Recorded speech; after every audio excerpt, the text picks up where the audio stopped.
times, bad friends.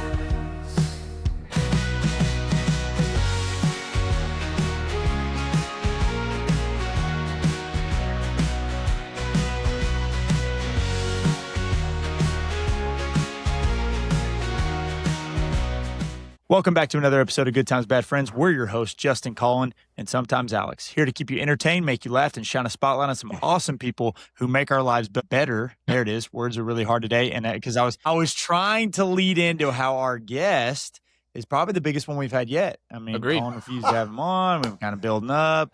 Just like we said, all these other guests before this have just been practice. Anyway, don't forget to like and subscribe on Apple, Spotify, YouTube, or wherever you get your podcast, because your support, ladies and gentlemen, okay, the Fab Nine keeps the good times flowing with the bad friends. Colin, what do we got today?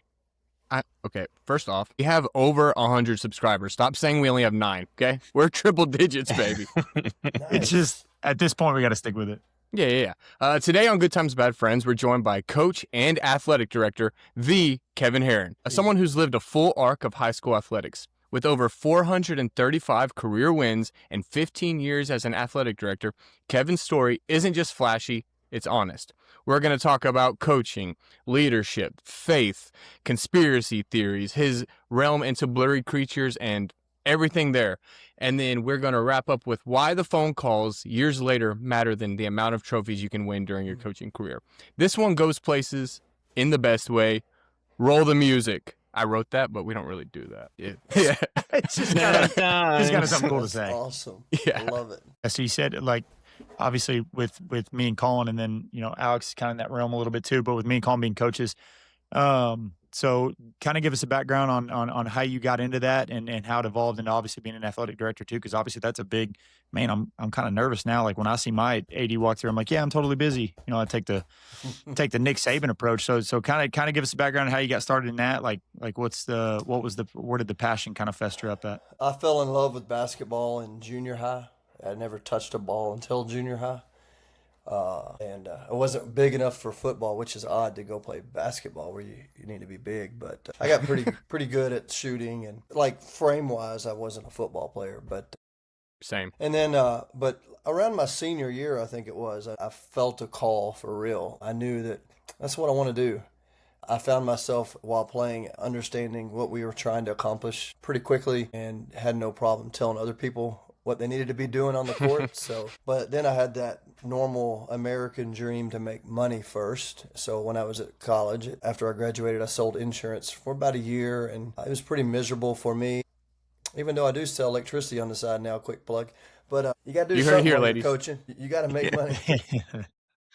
And then, so I went back to school, got further in debt, but I knew I wanted to teach, and I had a horrible degree. I had a speech communications degree, but then by the Lord's blessing, I'll always say Texas required speech as a required subject for a long time. They don't anymore, which I think is foolish. And so I got a job, started off in Waxahachie, Texas, and was there 3 years, had a great mentor there, and then I fell in love with a girl, to be honest, and I went to Fort Worth thinking we were going to get married. It didn't happen, and Waxahachie asked me back. By the way, Fort Worth ISD the stories were crazy. It was just an interesting, eye-opening experience, and then I was asked to go back to Waxahachie and went there 2 years and really wanted to be a head coach, and I did not know where Nacogdoches was. I woke up at 4 a.m. and drove down for an interview. The bridge from Cushing, not from Jacksonville, there was a bridge out on 204, if you know where that is. So I had no idea where I was going. We didn't have Siri. I'm old. Oh, it must have been years ago. Yeah, it was. I mean, and I didn't have a map with me, but I found my way to the school, and they did not offer me the job. And then 2 days later, the superintendent who interviewed me, I knew his daughter from college, and it turns out, and, hey, you want to come? He ain't going to take it. I go, well, you going to pay me to move down there? He said no, but I took the job anyway. I'm still on my way. I guess I was waffling at the time then, because I'm like, do I want to move down there, a single guy in the middle of nowhere? I was 31 or 2. And I didn't get married till 35. And so this wise old lady said, you don't have to stay forever. Oh, yeah, that's true. I don't. That's good. So I went. And I was there. When I got started there, I was trying to get back to these big schools because I was going to be a big time coach and coach real athletes, And God grabbed a hold of me that summer and just said, it's something I knew it was him. He's like, you need to stay and plant. And I did. And I tried to leave over and over, looking at opportunities. And every time either I would change, my wife would be like, no, we need to stay put. We never regretted it. It was just like God closed doors. And then until this past summer when I finally did move. So there. When I became AD, though, just to finish the question, I was there about 5 years or whatever, and I saw issues. Like I came from a big school, so everybody's uniform, everybody has an athletic code, everybody has standards of discipline, things like that, and it didn't seem even or consistent. Not intentionally, it just didn't appear that way. Not that it necessarily was or wasn't. At the time, people were pretty, baseball's a big deal there, and people were not happy with the baseball coach, even though they were winning and doing well. There was some gaps, and I thought that I could step in and kind of bridge some of those gaps. I felt like I had a good relationship with the community, and when I became AD, it turned out that didn't even work out.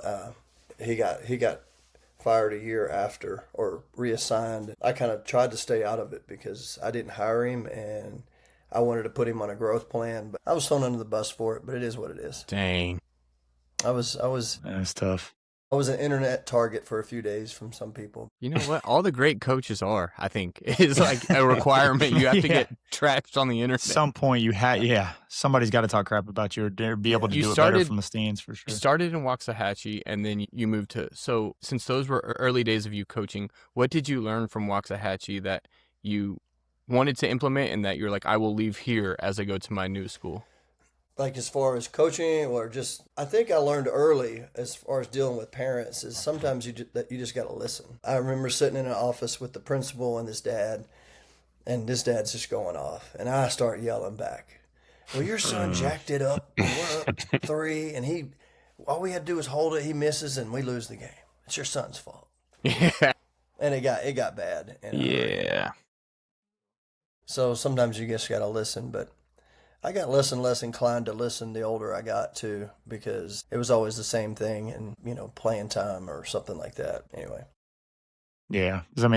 I tried to be available, but I also tried to really make sure there was something we needed to meet on, as if that makes sense. Yeah. But what I learned from my mentor there, his son is now the coach at La Pan, and all he does is win. I mean, they're in my they do a lot of winning over there. They're in my district now, so nice. But so that's kind of fun. But I learned how to set kids up to be successful on the court. I think because sometimes, a kid may not have a skill, but nobody else needs to know that. Maybe he can't go left, and you can find ways to still utilize that player. And it's not easy, but it's kind of what we do. So yeah, well, especially like from where you started and kind of the lessons you learned back then, kind of evolving yourself to where you are now. Because I see a lot of the information that you gave about how, coaching has changed, which, granted, I've only been doing it for 6 years and it's felt like it's changed 20 years, but like, what's the biggest thing that you've seen change? And then where's the biggest evolution that you've had to make throughout your entire coaching career, would you say? So I'll start with my evolution first. I'll say this. I think my goal was always to use coaching as a vehicle to point kids to the Lord at some point. Mm-hmm. You can't proselytize or whatever. And you think because you're doing it, that's your goal, that you can kind of coach however you want.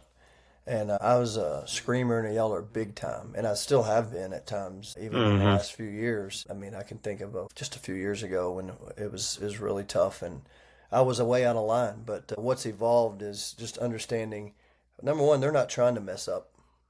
They're not trying to mess up. Exactly. They want to win.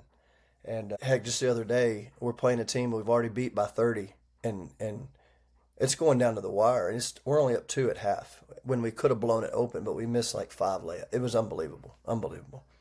But I go in the locker room right before, and I felt like I needed to just tell them to keep going. It's okay. And you could see it in their eyes. They're not believing in themselves. And if I don't, who is? Yeah. And so sometimes as a coach, I think we really mess our kids up. Instead of being a lighthouse, in a storm, we become just another wave crashing against their head. That's good. I just came up with that. Yeah. Write that down. Good. Hey, chat, Actually, clip that. Yeah. There's a chapter in the book on being a lighthouse, and that kind of comes from a conversation of a mentor. Sorry about my buzzing. I don't know how to turn that off. I don't hear Anyway, okay, good. Yeah. So that's how I've evolved a little bit, is understanding maybe how to deal with them. What's changed? Kids are no longer wrong in their parents' eyes. Yeah. True, Very 100%. few. Is my kid comes home and tells me this, and so it must be gospel, and so I'm going to come defend my kid, and I think there's a larger prevalence of. There's a good quote. I saved it, but I don't know how to find it real quick. But basically, losers get in small groups and talk about winners or people, or winners getting, winners do what they do, whatever. I don't know how it goes. And you see that banding together through social media and stuff. Man, it can happen in a heartbeat. And instances that aren't even connected, people will connect the dots to come after a coach through their own agendas. And I think it's way more prevalent over the last 10 years than it was early on. Now, People do you still think, got because upset with it. yeah. Go ahead.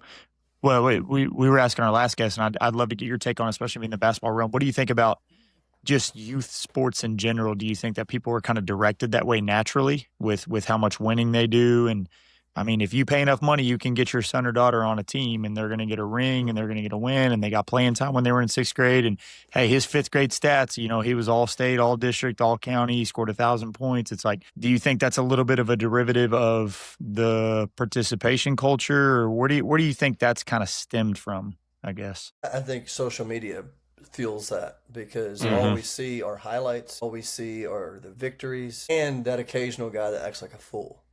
We don't see everything that underlines the work, the development, the want to. I mean, we see those, before the Super Bowl, when there's one story about a guy that's overcome a lot, but we don't celebrate that on a daily basis. And so what we celebrate are just the results and we don't even acknowledge the raw talent that some people have.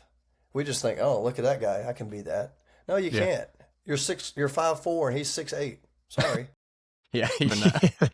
You can't. Not saying you can't be good and excel, and maybe even, who knows, get a scholarship, but you can't do that. No. I mean, maybe You're I'm not throwing a dream windmill crusher. down. Yeah, you're not gonna be dunking unless you're jumping off a chair or something. Yeah, you brought up stats. Our girls basketball coach down where when I was at Central Heights, I mean, she had a dad come after the season loaded with JV stats. Yeah, I gotta love that. Had that before. Girl quits the next year, and he comes to my office mad and talks about stats and why her JV stats merited her an opportunity on the varsity Oh yeah. against a girl that was injured. Oh, And I'm that's like, tough. First of all, and I'm like, I'll tell you what, I had a kid injured for 20 games, and he came back and started. He didn't do anything to merit it other than be better than everybody else. Yeah, So I'm That's sorry. true. That's true. I heard a softball coach once say, "Don't get mad at me because she's playing. Get mad at her parents because they have better genes than you." Yeah. I don't think I'm not he the actually bad said guy. that. Yeah, we didn't do it. So, yeah, we're trying to lose. I asked about you moving from Waxahachie and the things that you took with you, and everything you talked about how you coached then and now. You did not mention basketball once. So I'm going to ask you, you talked about culture, you talked about kids and parents. Like, when did you realize coaching wasn't actually about basketball? It's still a lot. There's a lot of basketball in there, but I think that was always my heart. It's really not about. I mean, because what's the phrase? It ain't about the X's and O's. It's about the Jimmies and the Jimmy's Joes. and Joe's, baby. Jimmy's and Joe's. If you don't have the Jimmies and the Joes, you better, you got to find them a way to connect with them so that they'll run through a wall for you. Mm-hmm. I mean, that's what it's about. I mean, anybody can draw up a play. Anybody can play hard defense. I mean, you can find a way to be competitive. Jimmys and Joes are going to be the difference when it comes down to it. Sometimes at the NBA level, there's being able to create mismatches, but it's still the team with the Jimmys and the Joes. No is it doubt. not? Oh yeah. I mean, come on. For sure. Yeah. We don't have to get into the LeBron Jordan thing here, but Yeah, Listen, LeBron's better. we It's not even an can't. argument. with you, with you being a basketball guy, we would love to get that take, but we can get into that in a minute for sure. Jordan. Yeah. So hey, nothing else needs to be said. Now, I guess pivoting away from if you don't have somebody like Michael Jordan, if you are stuck with like a LeBron James or somebody that tries to be at least the third or fourth best player. No, I'm just kidding. No, but so have you pivoted more to? I mean, not pivoted more, but where do you place instilling a good culture? Like, where do people go wrong? Because that's become the buzzword. Like you see all these people on social media, and it's me, I, and it's so selfish. So, like, how do you create that culture from scratch when it's already kind of against you a little bit, if that makes sense? Well, I kind of walked into a little bit of it where I am. We had a 6'8", almost 9 kid when I came, but there was major friction between that family and the community. They had moved in, and nothing against the last coach is one of the greatest coaches ever, but everything was, we're going to get him the ball. We're going to get him the ball, which I get it. Mhm. I mean, he's 6'8". Get him the ball. But I think you've got to, everybody's important. I don't care if you play 3 minutes or 30 minutes, and that's how you instill culture, is making guys that don't play. And when I watch my coaches that I've hired over the years struggle, it's because it becomes about the win and not about the kids. No doubt. And so Start those standing at the kids- scoreboard too much. Yeah, and so those kids at the end of the bench that aren't getting to play, they're okay if you care about them. And that's I think that's where culture just stems from, a caring environment, not soft environment, but caring, because they know that you want to see them get better and you value them, you talk to them, you express, hey, this is what you've got to work on, but hey, you're working hard and you can stay as long as you want. Provided you understand your role. And I'll tell you, a kid just got engaged and baptized that we had talk after talk. One of the hardest working kids I've ever had. I don't know. Anyway, we called him Buckets. Did you know Buckets, Colin? I don't think so. You might have, but Yeah, not a big basketball guy. but You're finding out. he worked really hard. But the kid's like an incredible. What's that? Didn't go to a lot of basketball games. Whoa, This accountable. may be he may be We need to upset have at the we'll have a the end of side this one. chat, but now, I mean, he's a great teacher of the game. He worked his tail off, became a manager at college, and then an assistant coach, and just kept working. But he didn't get to play a lot, or if any. But he knew he was part of it. He comes back and would work camp and things like that. So, but we had a relationship, and I think culture stems from that. You can try to force it, and I don't. But if you're not kind of buying in yourself to what you're telling them, they watch, they see. No doubt. So I They think college- they see and hear, and Yeah. especially when you model the things that you want them to model, they watch every single step you take for sure.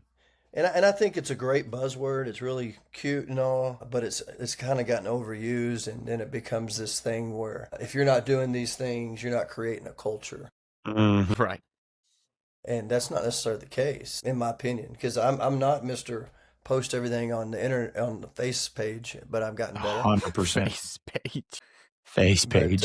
I do that on purpose. I'm my, hip. or my face, whatever. But and I don't post everything on Twitter or X now, whatever it is. But some do, and some are awesome. And I sometimes like, should I be doing all that? I'm like, man, I just want to go home and watch a game. I don't want to, especially on a smaller staff, it would be all me doing it, or it's just do what you can. Don't Yeah. promise anything. Yep. Yeah, I don't think anyone's ever built a strong culture by making social media posts. I think that's it's going to go but too some far. people think that that's the only way. No doubt. Or somebody's got to see them do it. Yeah, you got to see it, and you got to, oh, look what they're doing. I'll never forget, I had some people not happy with me, and they were upset about, it was during COVID, and I've got a autoimmune disease, and so I wasn't sure what this thing was. Nobody knew at the time. And so we had all these rules. Well, all these schools over here are doing it, and look what they're posting. I'm like, wait, we're the only ones that have been doing this for like years.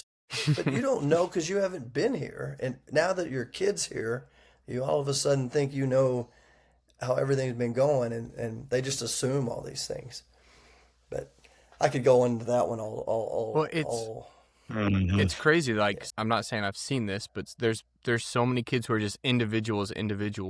Like, it's all about me. And then their biggest complaint was like, well, there's no culture. I had to leave. And I'm like, yeah, where do you don't want the culture. You want it to be about you. And then you want to blame someone else when you're not succeeding. And that's why, like, Uh-huh. maybe you can answer this. Why do some of the winning programs still fail people? Like, why can you be on one of the most successful programs and still come out like in the red or negative, even though you're winning? Well, that's a good question. I mean, because I wrote it. Sort of. ChatGPT I mean- wrote it. GPT wrote it. Dang it. Wow, dang it. Well, I Disappointing. mean, because it happens at the highest level. Well, let's just take college sports. You can win a national title and be in the transfer portal a day later, and that a lot of that's about money. I didn't get mines, plural. Yeah, all of mine.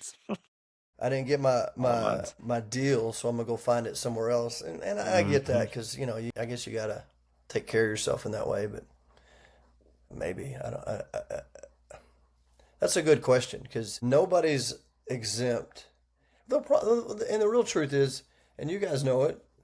I mean, our hearts are broken, and the system feeds that beast. That your coach should go nuts when you do what's right. No, you should do what's right all the time. You go above and beyond, I'll go nuts. How about that? Coach should go crazy when I dive on the floor or take a charge. No, that's part of this. What you're supposed to do. And so then we feed it, coach didn't like my post about my kid. Yeah, well, I didn't get on the internet that night. I'm sorry. Whatever it may be, I just think, we're battling against the human heart, and it's never going to, you can be as successful as you want. It's never going to, I don't have this is why. I don't know that That's a good point. Like give Robin you this Williams is is a why. good example, right? Like all of these celebrities who have seem like they haven't made, they're on top, and then they're secretly battling this depression and all of this stuff. Yeah. I'm like, it's not like a sports problem; it's like you said, a flesh problem, and we're seeing that it's at a all levels. humanity issue. Yeah. So how do you think like coaches, as they're trying to build that culture, how do they like pull the best out of people? And I guess along the way, what do you see coaches maybe get wrong as they're trying to build people up and build that winning culture? Well, man, I know people who think this is just an insane idea, but when you listen to the great coaches, they all say it, but it cannot ever be about the win. Mhm. And when it's not about the win, it's about the next play. And when it's about the next play, it's forget what just happened. Here's what you're capable of doing. And it's a constant getting a kid to believe or getting a player to believe that they can do more than they already are, not necessarily beating them down for what they just screwed up. Mhm. That's a constant work, because the easy thing to do, and I am super guilty, is to keep telling them what they did wrong. Did it 3-4 times a day, but I have to go back to, no, keep shooting, keep going. It's okay, keep going. Can't go back anyway. Yeah, sure. We can look at video and correct it, but you can't go back. I think that's, I mean, and then the two things, just that positivity as much as possible. And again, I'm negative as much as I need to be as well, because you got to have both, I think. You can't just tell them it's always rosy, but the trying to find time away doing other things as a team builds that. And that's something that we're trying to be purposeful where I am, because there's a little disjointedness. And so, like, we didn't like each other at all just a week ago, but this week's been incredible.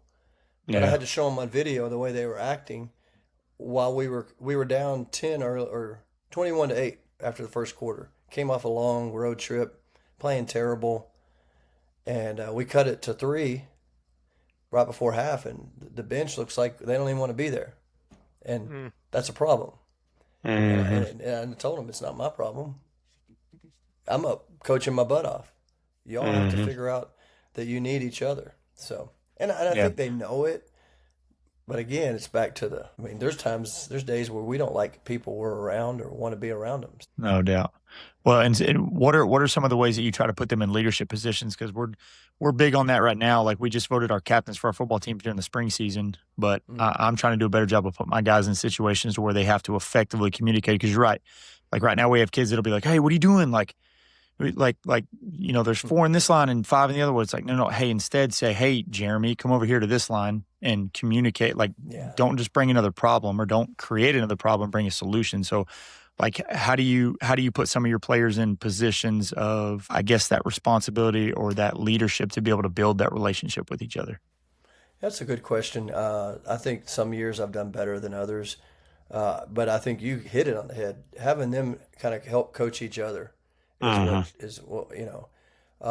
One of my good friends, he went to SFA. I was his. Stop I like it. to tell everybody, not you, but you are a good friend. I like to tell people that I was his mentor because he's at Allen. He's the dude.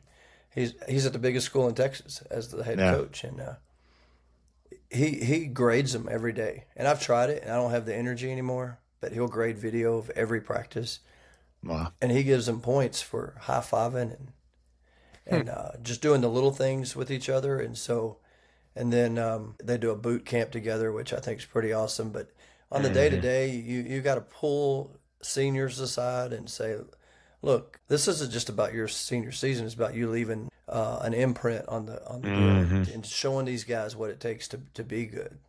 You're a stepping stone for everything else. Also, one of my favorite phrases I feel like I made up is that I don't need kids to. I tell them you don't have to fill any shoes. Yep. You have to make the deepest print you can with the ones you have on, and so you can write that down. Check. That's But solid. I've been coaching a kid whose brother's in baseball. He throws 100 miles an hour. Now he's at where is he now? Angels. Angels. And you know, I think he played basketball to get out from under his brother a little bit. Dude, you're not your brother. Go be you. Yeah. Yep. And so I wish I had all these cool gimmicks that I do, and I don't think I do. I'm just who I am, and try to teach kids that it's bigger than them, and it's tough because there are nights where you see a kid being selfish, but you also need him on the floor.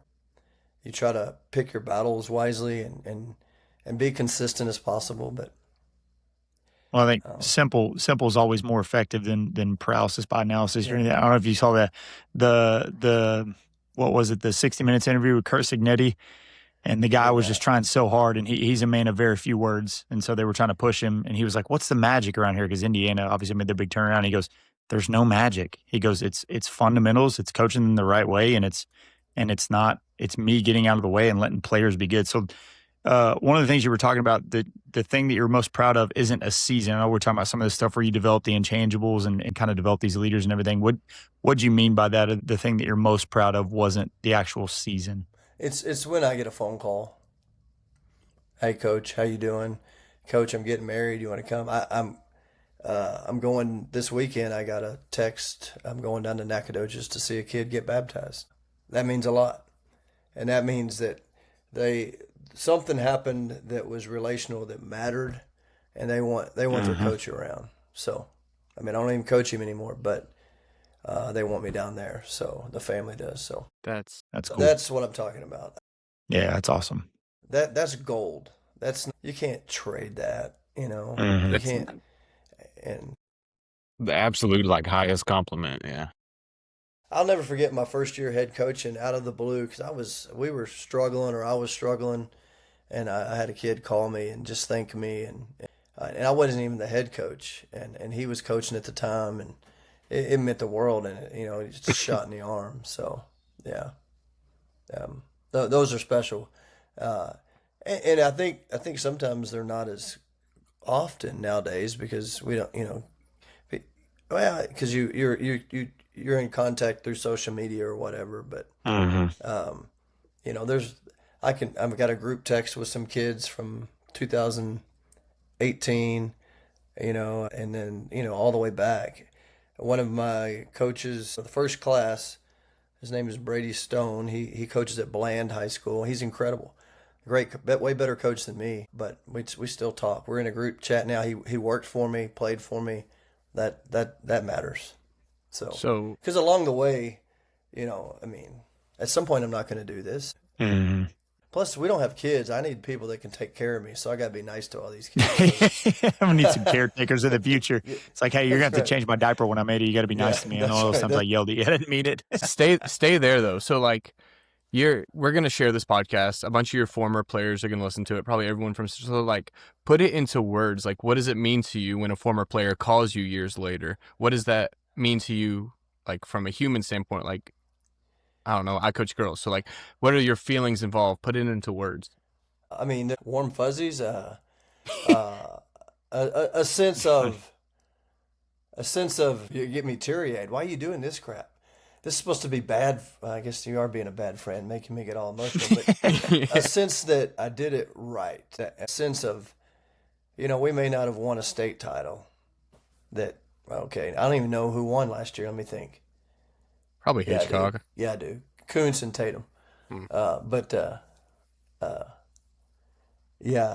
sense that you did it right, that you connected, that something you said mattered. That means something. It's like God reaching down and saying, "Well done," So That's cool. That's big. Good answer. Yeah, what was that? What was the first interaction you had with that? Like, I'm not to get super specific on anything or get you emotional again, but like, I still remember the first player that reached out to me outside of football, and I'm like, oh, my job is way bigger than just X's and O's, like you said. Like, what was that first situation like, and like, what'd they say, and how'd you feel? I know it kind of keep you in the. Sorry, Colin started it, but I'm gonna keep it going. The kid's name was Quinn, and I think it probably was that one because I hadn't been a head coach, and I was in Nacogdoches coaching, and I can't remember. I think we were just struggling. Of course, I was so immature. You lose one game, and I feel like we're struggling. But just called, and he just laid out things that I did that made him feel important. The things I did, I would spend time helping this guy shoot because he did everything right, but man, his shot was not real good. But he was on the floor a lot, so we got his shot better. But I just remember him telling me, it was more than just getting better. It was just that you were willing to spend time, and that mattered a lot. I think I drifted off the question. Was that what you wanted? That was good. That was good. Yeah. I mean, it's just it's one of those things for me. It put in perspective, like, I felt like I just taught him how to be a receiver, but at the end of the day, he was like, Coach, I was struggling. Like, I was in a difficult place. We actually had him on the podcast, and it was the first time that he reached out to just have a normal conversation person to person. So that's when I realized, like, everything I say to you, even though 90% of it's about football, like, there's other things that I were able to instill you to make you a better man. Because like you said earlier, kind of reverting back to what you said, like, I won't know how good of a coach I was until the senior that just graduated is 30, 40, 50 years old, because he's going to be done playing football for, you're going to play the game of life 3 times as long as you're going to play any kind of game that I can teach you. And so that, like, when you get that, and not that you need the validation all the time, but it is nice to be like, oh, like, I myself was not just worried about, like you said, the scoreboard or playing time or anything like that, or stats. I was able to teach you something that's going to make you a better husband, wife, father, mother, leader of your community, and all that kind of stuff. So I didn't know if that kind of had the same effect on you. And I feel like everybody can kind of remember that first one that grabbed a hold of them emotionally, for sure. Yeah, let me say this as something that a mistake I see coaches do, because we talk about communication with our players, and I've seen players go to coaches and try to share stuff with them, and coaches just, they don't respond very well sometimes, especially if it's about something that maybe steps on the coach's toes. And I think you have to be willing to let them come to you outside of practice, not in practice, obviously. And like, I had a kid named Michael, big kid, man, and he didn't play real big, to be honest. And I was just all over him. But you know what he had at home? A dad that was all over him, because you could hear him in the stands. And so he didn't respond very well. And that's when I was young. But he finally came to me because, Coach, and just scared as could be, you could tell. But he probably could have crushed me. And he goes, Coach, you don't have to yell at me to get me to do what you want me to do. And I was like, okay. You're right, I don't.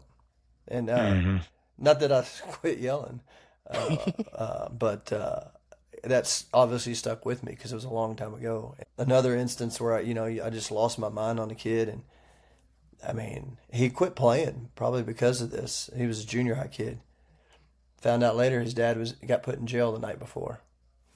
Jeez. And you realize, years later I apologized to him, and it was good, but golly, what an idiot I was over a game, over winning or losing. And everybody gets like that to some degree. You know, parents get like that if you don't win, and you know, sometimes administrators, board, you know, everybody's flawed. So I try to keep that in perspective. Yeah. If somebody's mad at me, I try to keep it in perspective. They're like me sometimes. So It's their babies out there. yeah. Yeah.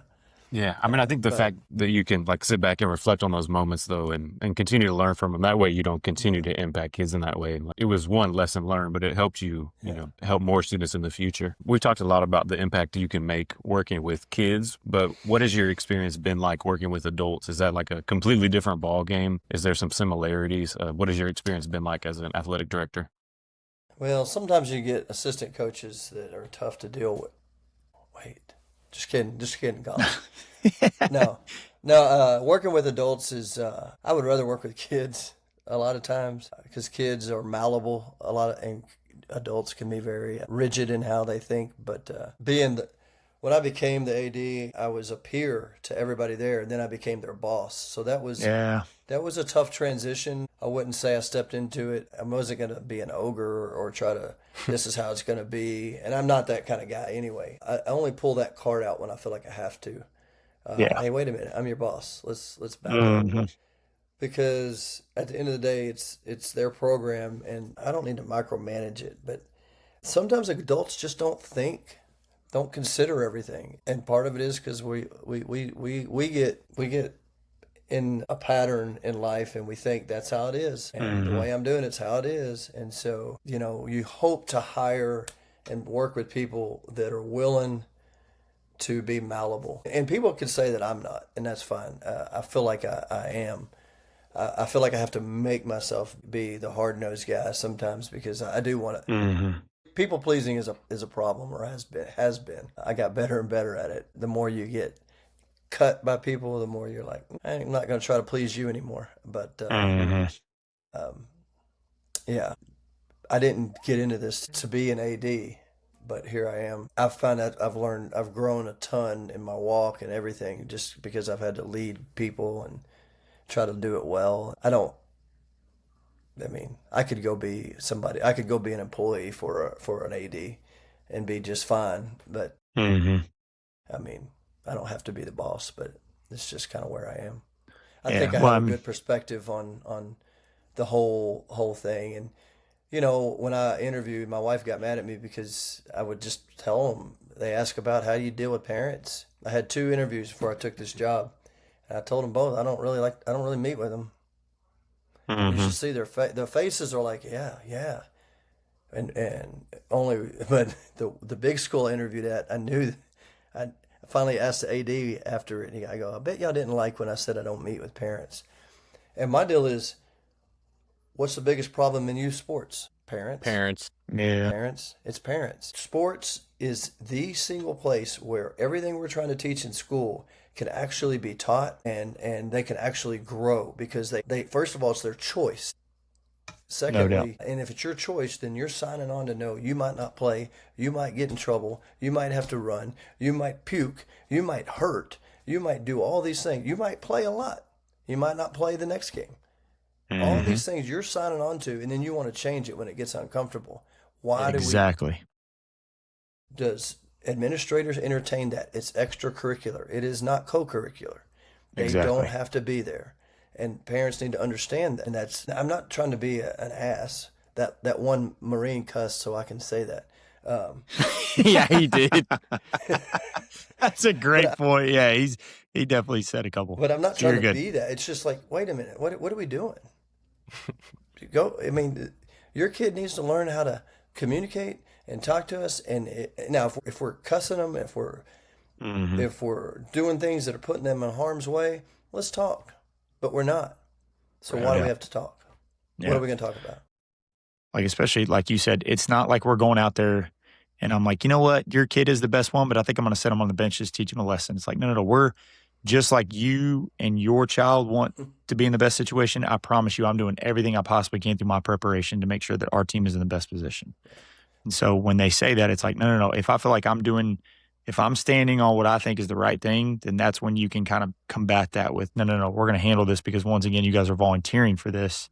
and this is my livelihood. Like it's not like I'm just trying to flip a coin to see, I think I'm going to lose this one, just keep myself humble. It's like, no, I promise we're doing everything we can to be successful. Right. Well, we do have, and I'm excited for this question because I have always kind of wanted to ask someone in this position this question. Is it harder? And I guess you could put yourself in the head coach's shoes too, but what's harder? Is it harder to hold a coach accountable, or is it harder to hold your star player accountable? For me, it's coach. Really? Sometimes. Sometimes, yeah, because I kind of expect them. Well, no, I don't really care. What years were you at Central Heights, Colin? Were you there I left in- Coach Jackson's first year, or you came in after? I came after. Oh, that's right, because it was. I mean, I can't tell you how many times my best player didn't finish for me. Hmm. I mean, I don't care. You're going to do things a certain way, and you're going to show up. How about that? I had a really great athlete, incredible. We had the Monday off before, so we had a morning practice. Every player called him, said, "Stay at my house," because they knew he had a problem. I think somebody even went to his door, and he always had these issues with getting to school. He didn't come. He came to get on the bus. I said, "You're not going." And we probably lost that playoff game because of him, and because we needed a guard down. He was like he was 6'1" guard, freak athlete. I mean, smooth, one of those smooth. And funny story, it happened to one of my assistant coach's sons as well. He got his junior year. We told him he needed to go on his way if he couldn't act appropriately. He acted out a lot. He was a double guy his senior year because he came back. Anyway, long story short, that kid's brother, I suspended him a few years later, and I had all these names on the board, and one of them was his brother, and I said, I don't know what you think, but all these guys were way better than you, and none of them finished for me or were suspended. So you get to go on suspension too. So I don't have a problem with that. I don't have a problem. And, coaches, I haven't seen many adults yet that just have a hard time doing what you ask if you go about it in a right way. Yeah.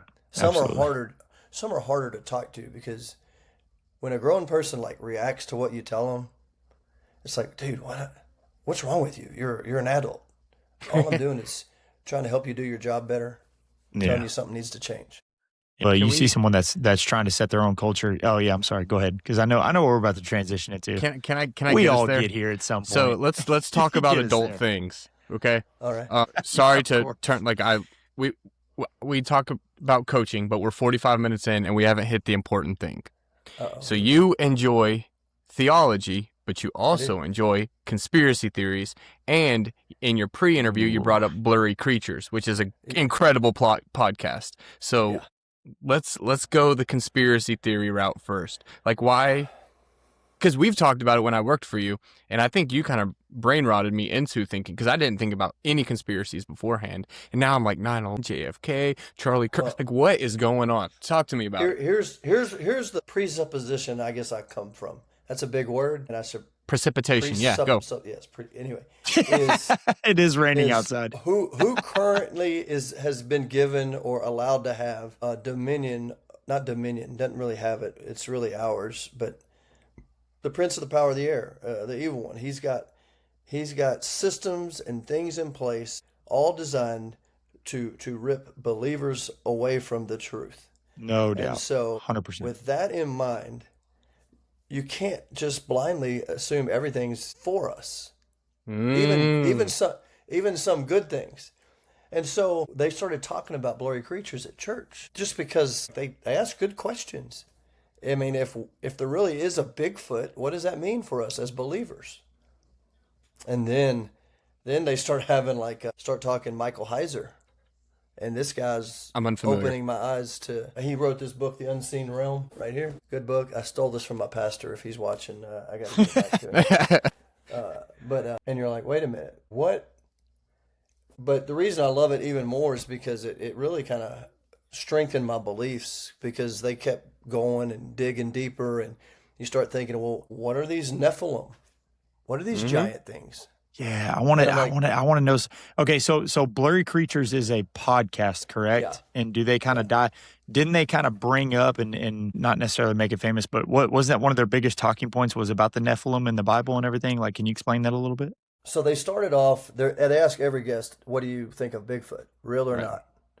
And depending on the guest, the answers are endless, from they don't believe to he's an interdimensional being to he's probably some sort of Nephilim offspring, whatever. And then, so I guess as they started getting these guests who were willing to talk, they started getting real biblical theologians and historians that, there's a lot of things we don't know about. Mhm. That, I mean, there's pyramids all over the world. Who the heck built them? Yeah, like Perfectly north, by the way. south, east, and Yeah. west. And Yeah. mathematically, and so if you read biblical text and the extra biblical text that the Bible actually quotes, like Enoch or whatever, then you see angels were booted out of heaven. They were booted down Mhm. here. Yep. Because here's the question: where did the snake come from in the garden? But it didn't say the garden is perfect. It says the garden is good. Correct. So not necessarily, and they were to go and change the whole world and make the whole world like the garden. Yet here's this thing there. Well, there's Yeah. something that happened. Adam and Eve didn't commit the first sin. There's something else that happened. There's a war that we're born into, No doubt. and we're the instruments that win that war. Mhm. We don't really recognize that very often. And so you start thinking, well, this makes more sense. There really are things that are out to get me because they can't touch him. They can't mess with the Father. So No they're doubt. going to go after his. Go after the prized thing- possessions. That's right. That's right. This book right here, doubt. kind of the same thing. What's the guy's name? He was on there not too long ago. Or I maybe listened he was to it. on. Yeah, that was a good one. On Blurry Creatures. Yeah, it's incredible. Kind of what you're saying. Dang it. Yeah, I have a- read, so- read a A book. brand new podcast I have to listen to now. I know. The more- I got to listen to this podcast and everything now. Yeah. The Can more you- and more I kept listening, and there's some wild stuff on there, but I'm like, man, why not? Because why are these people? Why would they make some of this stuff up? Yeah. I mean, some of the spiritual warfare stories that come on there, and then, and maybe it's not all true, but if one of them is true, like they say in their intro, it busts the paradigm. Everything. Yeah. 100%. Everything's, we've got to reevaluate it all. And I'm not like I jump into it hook, line, and sinker, but it makes me say, just like one of our guys at church, God, what am I supposed to do with that? Throw it away, or is that something that I really need to think on? And so it's not like I go there for what is right and true, and my beliefs are based on that. Yeah. But it seems some of the things that we talked about, that are talked about on there, they have guys that are like old earth geniuses that are Christians that believe the earth is millions and billions of years old because they're a genius and they're geologists. And so, Yeah. and there's, and it's moved me to some other podcasts that I listen to that aren't necessarily conspiracy theory, but that dive into a lot of stuff. So I think Alex has a question. oh, go ahead. Yeah. For all the guests that are as uneducated as I, can you explain what a Nephilim is?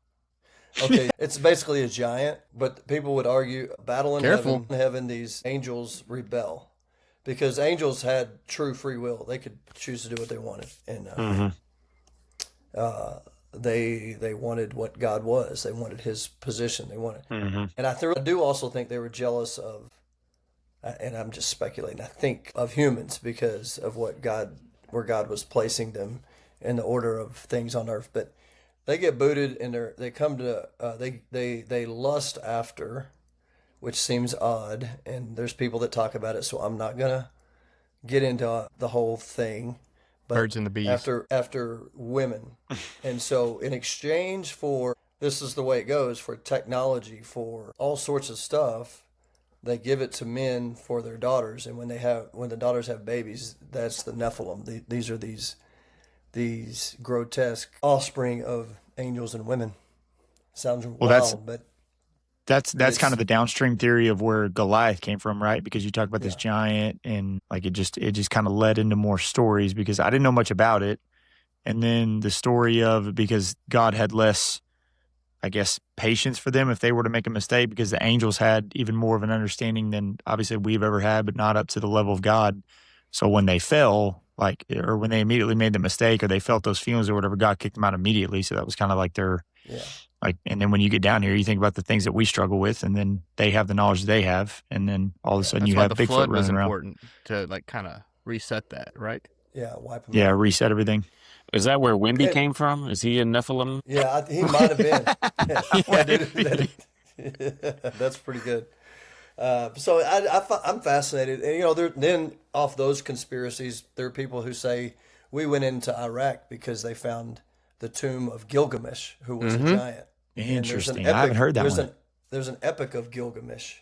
Yep. There's a whole group of soldiers who say they fought a giant in Kandahar, I think it is, the giant over in Afghanistan when we were there, a big red-headed giant. And then there's those that say their bloodline, their breeding, their agendas, they perpetuate through their own seed, because he's going to crush the head of the serpent. The seed of Adam fights the seed of the serpent perpetually until Christ.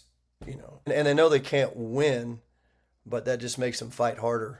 They don't tell anyway, Take as many with them like, as they can. It's just like with Satan. He knows, exactly. He knows he's not going to win, but his goal is to just make sure as many people as possible don't get into heaven, essentially. Well, listen, and I know thought we were going to. wild to your listeners, but it's fascinating. And people say, well, there's no giant bones. Yeah, because the people would say that anytime they found a giant bone, this Smithsonian comes and gets it, and they don't want you to know they're there. That's why Night at the Museum there's was certain filmed. things, and then you. So Ah. see how all these things start to intertwine. Yeah, in ways and you that's never imagined? another thing. There's a lot of coincidences, and after a while, it's like, okay, how many things have to kind of add together, string together before you're like, okay, there might be something there. Now, listen, I thought maybe which we're going to start off at the very end. We do a little rapid fire just to get kind of some quick answers from you, but before we go there, because I thought this is where we're going to stay, and I'm so glad it went to this because I haven't really talked about this to a lot of people, and there's still more I got to look at, and obviously I got a new podcast I need to listen to.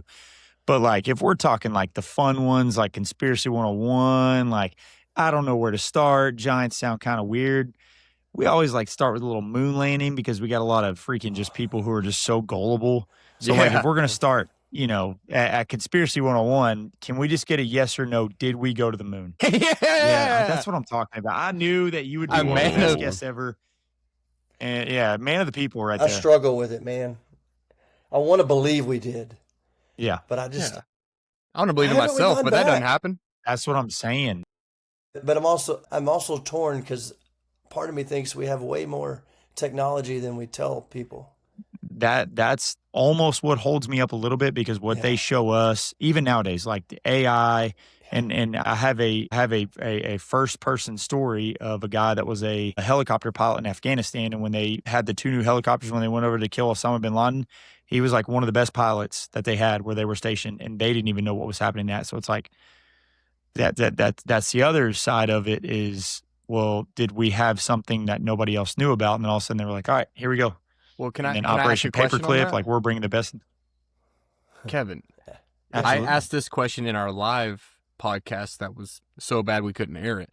But there, with you saying that there's technology we don't know about, I heard from somewhere that pre-civilization, like there was another civilization before the Ice Age, before like that was wiped out, and they had all this technology. And so where on Mars right now, there's structures that people can't explain that happen naturally, that like people were there in eons ago with the technology we have now, and the structures on the moon and whatever that are in space are not aliens. They're not found naturally. They're from an ancient civilization that was wiped out that we had to start all the way over. Are you buying that? I mean, I don't put anything out of the realm of possibility because That's a yes. All right. Rapid fire. Because there's Okay, moving on. Here we go. I've listened to enough things about portals and stuff like that. I mean, we could go on and on. Yeah. Again, I wrestle with School it night. all. I don't have like these posters in my room like, oh, I got to go find a portal or but it's just, I got to see what's going on with these pyramids, man. I think we've lost our curiosity, and some of this stuff helps reignite that in some ways. 100%. We need to be curious about these things, but you can't go on Facebook and get them all. That's terrible. They're all They're all bots. yeah. You're not Yeah. kidding. Well, Maybe there's we're certain in a news outlets, simulation. There's one. Ah, Yeah. I don't know about that one, Anyway, but we go ahead, we rapid can fire. stay. I'm ready. I'm just glad you're on our side, Colin. You doing the? We can go to the real rapid fire questions. I just wanted to hit on everybody's favorite. Okay, we're gonna So- go so rapid what's- fire. Go ahead. We're gonna go rapid fire, and then after rapid fire, I'm gonna end you with our signature question that I ask on every episode. Okay. Fun stuff first. Mm. All right, this is supposed to be loose, fun. Here we go. Well, this one's not as loose and fun. Best advice you've ever received. Well, I can make it loose and fun. Golly, best advice I've ever received. And I'll edit this to make it look like it was rapid fire, so take your time.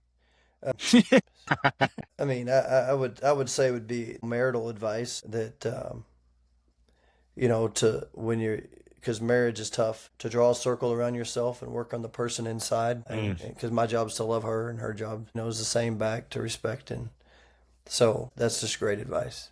I don't have any money wisdom or anything like that, but that's the best way for a marriage to work well. It's good. Okay, we can go faster.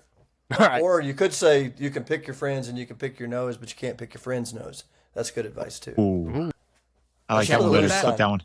That's for the fun side. Yeah, that's the fun answer. That's one we Yeah. like. Ooh. Okay. Biggest leadership mistake that you've ever made. Basically, leadership mistake would probably be not stepping in soon enough in some areas where I felt like I probably should have, or waiting too long to correct people's mistakes to Yeah. help them grow. Mm-hmm. What is Been there. what is one thing that parents misunderstand? I mean, I think they misunderstand the point of sports. That's one thing. I got to leave it right there because.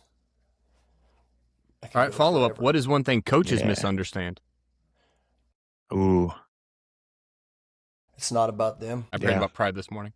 God, so good. Okay, this is probably my favorite one because Colin insisted that this is in here. He would like for you, in all seriousness, I think it would get to a pretty serious moment here. He would like you to do your best chicken impersonation, and it is a non-negotiable. Okay. I don't know how I knew I could do this. See if y'all can see me. But maybe it's because I kind of have a nose. But you gotta close your eyes first, gentlemen, and pretend you're on a farm, and I gotta get here. I'm seeing Okay, on now you McDonald right ready? now. You ready? Ready? Okay. Why is that so good? That's it. There you go. That's amazing. I'm glad we kept that in there. What? I had forgotten I told you you- I could do that. I was about to say, surely there's some type of backstory to this. Nope. Did I you don't just know about the assumed. work. Probably from working like camps and stuff. I don't know. Oh, Different And then- portal.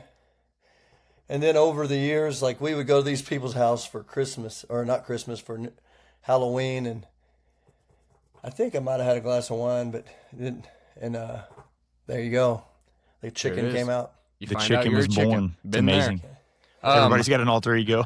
Last question I have for you. I ask at the end of every podcast just because it helps me, Justin, and Alex grow personally.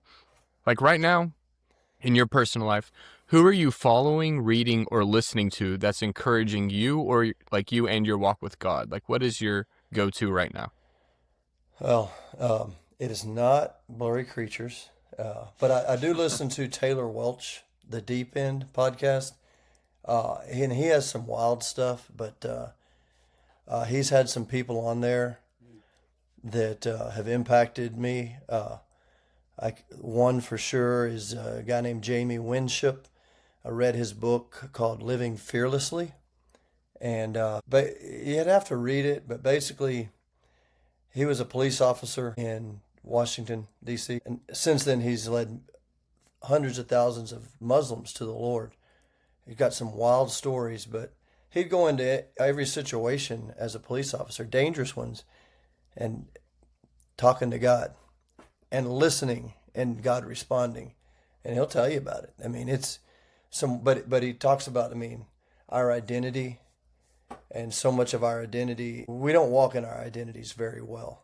And a lot of times it's because we're engulfed by fear. Anyway, so he had a line in his book that made me really look at some things, but that came from listening to the Taylor Welch podcast. I found it to be, but they're definitely are going to talk about the Holy Spirit and stuff, and how he speaks, and he's a little bit abrasive, but he's got some great guests, and it's some of it's wild. So I don't grab it all just like other stuff, but I find it challenges me to go and pray on it and read on it and, you know, be challenged, because we can put our faith in a spot where, well, this is how it is. Is it? How do we know? You know, Right. kind of deal. Yeah. So Is, you've mentioned Blurry Creatures. You've mentioned Taylor Welch. So don't go subscribe to their podcast. Subscribe to our podcast. Yes, like, this one, follow, this one. subscribe. Yes. Kevin, thank you for coming on. It got deep a little bit. It got fun a little bit. It got farm a little bit. We appreciate you and your time tonight. I want you to come back and we'll just do like a conspiracy campfire where we just like dive into it. No doubt. Alex was on the edge of his seat learning about the Nephilim, and you mentioned the Book of Enoch, which I have questions about. So we'll you follow read it? up with that. No, and I don't know if I'm spiritually allowed to. So we'll bring that up. Coach, thank you for coming. Like we said, if you enjoy this episode, make sure to follow, like, or subscribe right now. Right now. Pull over. Right now. Put your Right now. hazards on. If you're in the car, like, look both ways. But guys, we are starting 2026 off with a bang. We're changing the schedule. We're changing what we do. Alex is gonna he's gonna be here. Things are changing. But Kevin, thank you again. We appreciate your time, and I'll send you an email. We just like when this drops and everything, and we'll go from there. Man, I had a blast. I appreciate y'all just hanging out with me. It was good. That was awesome. All roads Fuck lead yeah, to if you. know what I mean, All right, Justin, best spontaneous outro. Go. man, I'm not good when you put me in that spot. Bum, bum, bum. Alex is kind of here. Who had a really loud fan on? Dude. Good times, bad friends.